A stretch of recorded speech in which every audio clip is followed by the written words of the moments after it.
Thy word is a lamp unto my feet and a light unto my path. Today we're going to read another Psalm of Ascent. I love these Psalms.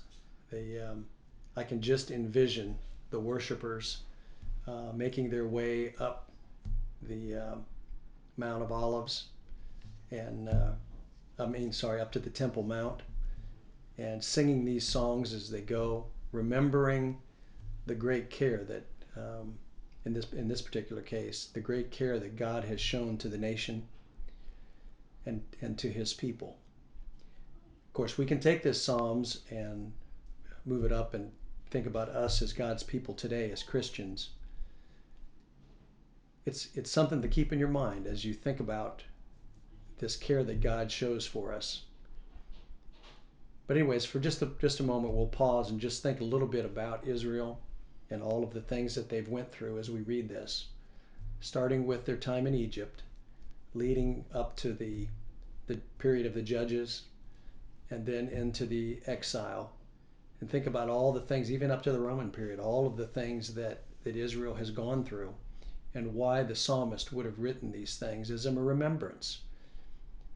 So again, picture the worshipers going up the mount to the Temple Mount there in Jerusalem. I think that's an appropriate way for us to think of this Psalms, and kind of think of that devotion and pour that devotion out in our own lives. Maybe reading these Psalms daily would be the proper thing to do. But for just a moment, let's read Psalms 129. Many a time have they afflicted me from my youth, may Israel now say. Many a time have they afflicted me from my youth, yet they have not prevailed against me. The plowers plowed upon my back. They made long their furrows. The Lord is righteous. He hath cut asunder the cords of the wicked. Let them all be confounded and turn back that hate Zion. Let them be as grass upon the housetops, which withereth before it groweth up. Wherefore the mower filleth not his hand, nor he that bindeth sheaves his bosom. Neither do they which go by and say, the blessing of the Lord be upon you. We bless you in the name of the Lord. I think it's significant as we look at verses 1 and 2 that it's repeated twice. Many a time have they afflicted me from my youth.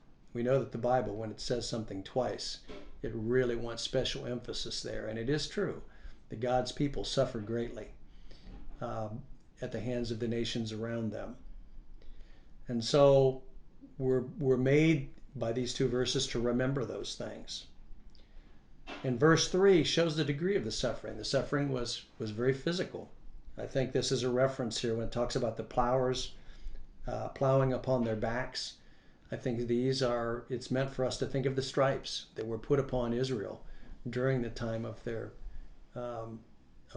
difficulty with the nations, and at the hands of sinners and people that really wanted them to be annihilated. They were powerless to do anything about this. They were physically powerless, unable to do it. But the Lord was not powerless. And time and time again, He stepped in to help His people.